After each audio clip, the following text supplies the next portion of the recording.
오늘 또 그대의 최고의 날입니다. 임은미 선교사 묵상입니다. 2024년 3월 23일 토요일 최고의 날. 경기는 원칙대로 임해야 할 것입니다. 역대상 24장.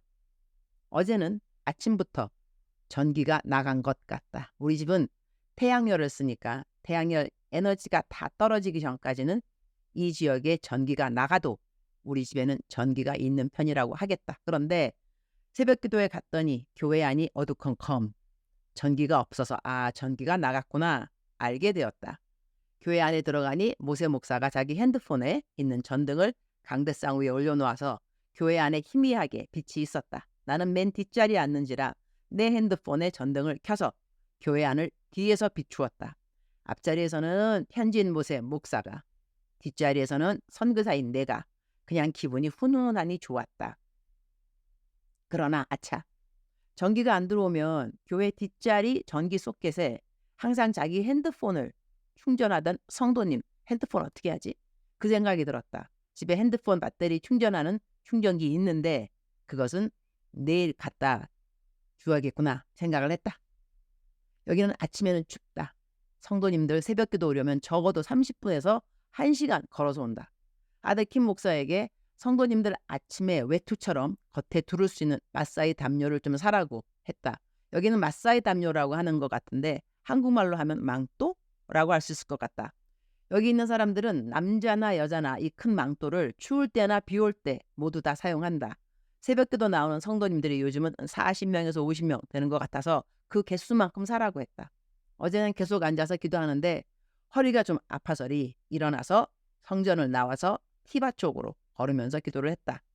성도님들 새벽기도 마치고 집으로 돌아가는 발걸음들을 보면서 우리가 이전한 교회까지 지금 있는 교회에서 걸어가려면 한참이 걸리겠구나 그런 생각을 했다.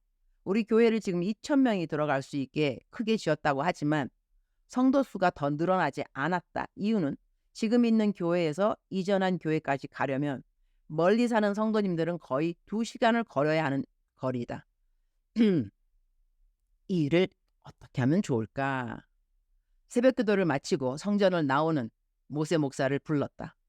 이전한 교회로 성도님들이 걸어가야 하는 거리를 생각할 때 우리가 주일에는 마타투는 마을버스다. 그걸 아예 대여할까? 했더니 모세 목사는 우리가 교회 밴을 사는 것이 어떻겠냐고 한다. 가격을 물어보니 새 거 사려면 3천만 원, 중고 사려면 1,000만 원이라고 한다. 알았다고 했다. 일단 기도하자고 했다. 생각을 해보니 주일에는 교회 버스로 사용하고 주 중에는 마을 버스로 운영을 하게 해서 교회의 재정을 돕는 것도 괜찮을 것 같다는 생각이 들었다.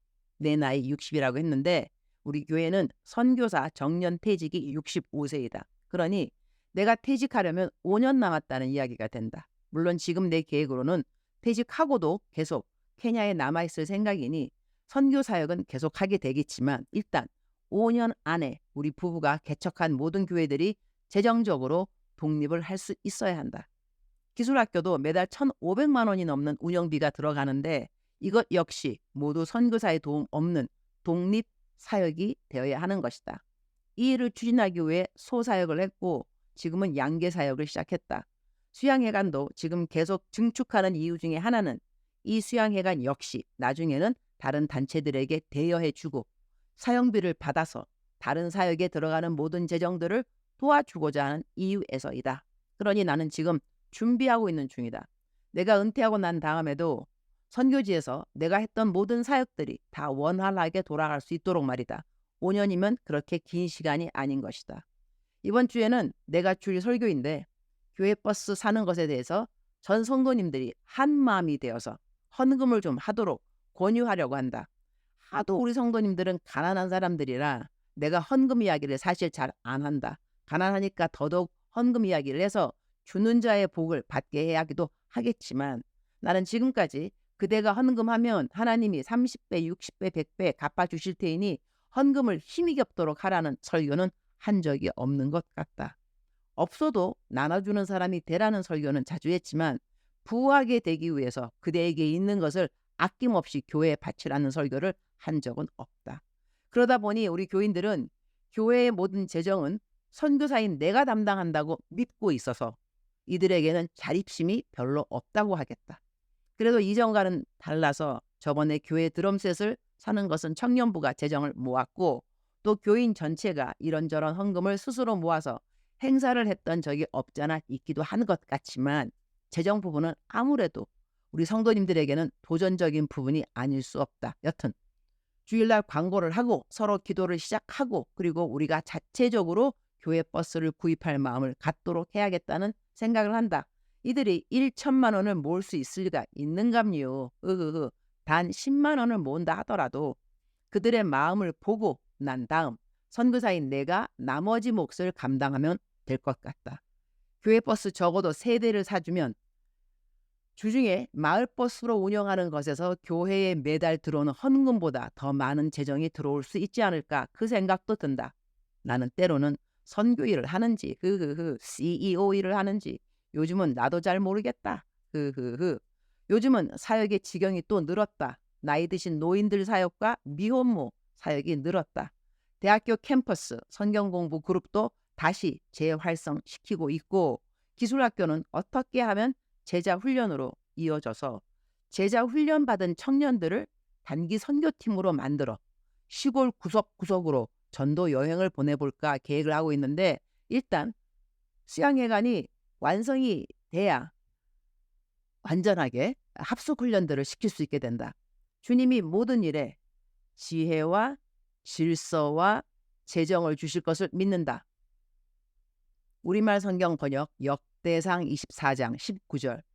이와 같은 계열로 그들은 여호와의 성전에 들어가서 이스라엘의 하나님 여호와께서 아론에게 명령하신 대로 조상 아론이 그들에게 세운 규례에 따라 섬겼습니다. 아론 제사장이 하나님으로부터 받은 규례를 따라 그의 자손들이 하나님의 성전에서 사역을 했다는 이야기이다. 하나님의 일을 한다 해도 하나님이 하라는 규례대로 하지 않을 수도 있다는 이야기가 된다. 신약 성경 말씀의 한 구절이 저절로 생각난다. 디모데후서 2장 5절. 경기하는 자는 법대로 경기하지 아니하면 승리자의 관을 얻지 못할 것이며 하나님의 사역을 한다 해도 하나님이 세워놓으신 원칙대로 일을 하지 않는다면 과연 그 일이 나중에 하나님 앞에서 상을 받을 수 있을까? 하나님께 헌금을 많이 하고 싶다고 사업을 하면서 이렇게 저렇게 남들을 속이고 난 다음 거기에서 얻어지는 이익으로 하나님께 헌금을 많이 했다고 하나님께 말씀드리면 하나님이 그 사람에게 하늘의 상을 주실까? 하나님은 모든 사람의 중심을 보신다. 그래서 어떠한 일들은 일의 성과가 아니라 그 일을 왜 했는지 그 동기를 하나님은 보시는 것이 아닌가 한다. 하나님의 방법대로 하지 않는 일들을 하나님의 일이라고 말하면 안 되는 것이다. 오늘 묵상 구절에서 조상 아론이 그들에게 세운 규례에 따라 섬겼습니다. 이 말씀에 마음이 머문다. 성경에는 믿음, 소망, 사랑 항상 있을 것인데 그 중에 제일은 사랑이라 라는 말씀이 있다. 한국말로는 항상 있을 것이라 표현되어 있는데 영어로는 remain 이라고 표현되어 있다. 즉슨 내가 행한 모든 일에 믿음이 없다면, 소망이 없다면, 사랑이 없다면 하늘나라에서 나의 공력으로 남는 것이 아무것도 없다는 이야기가 된다. 이 땅에서는 실패와 패배로 보이는 일도 하나님 앞에서 믿음으로 행한 일이면 하늘나라에서 공력으로 이어지게 되어 있는 것이다. 소망, 사랑 모두 마찬가지다. 그러니 내가 하나님의 일이라고 생각하고 행한 일들에 사랑이 없었다면, 하는 일에 믿음도 없었다면, 소망도 없었다면 그 일을 해본들 내가 상을 받을 기준에서는 모두 다 탈락이 된다는 것이다. 그러니 탈락될 일들을 내가 이 땅에서 힘써 한다는 것, 이것 정말로 어리석은 일이 된다는 것이다. 주님, 오늘 또 최고의 날입니다.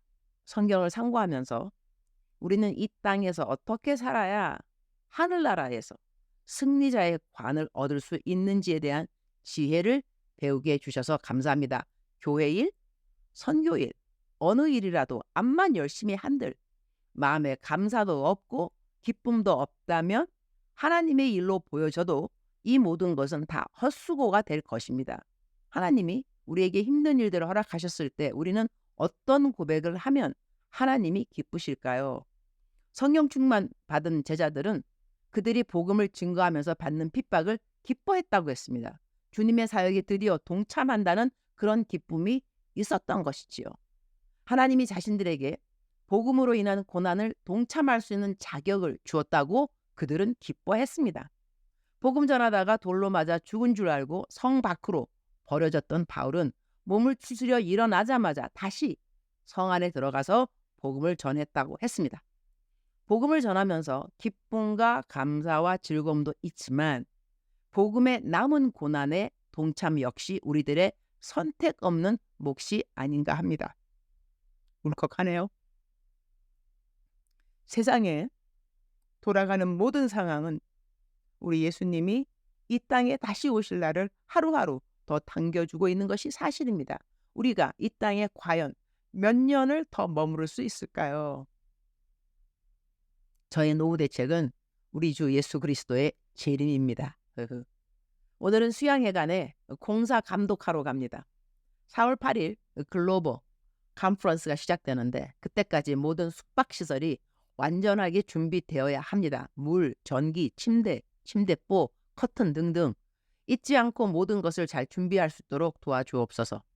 주님 사랑합니다. 주님 감사합니다. 오늘 또 우리 주님 저를 보시면서 하루 종일 기쁘시면 참 좋겠습니다. 외울 말씀 디모데후서 2장 5절 경계하는 자가 법대로 경계하지 아니하면 승리자의 관을 얻지 못할 것이며 작정서 점수 100점. 사랑하는 그대여, 사랑하는 그대여, 출석 부르고 있습니다. 대답하셔야죠. 사랑하는 그대여, 사랑하는 그대여. 오늘 묵상 말씀처럼 우리가 상을 받는 데는 기준이 있다는 것입니다. 하나님은 우리 모든 사람을 정말로 사랑하십니다. 있는 그대로 사랑하십니다. 그러나 상을 받는 사람은 사랑받는다고 상을 받는 것은 아닌 것 같더라고요.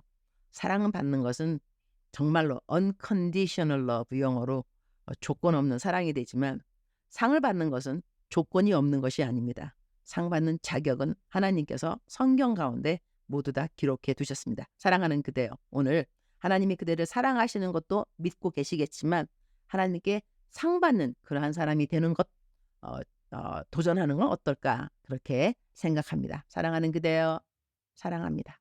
사랑하는 그대여, 축복합니다. 오늘 또 그대의 최고의 날입니다. 힘내세요.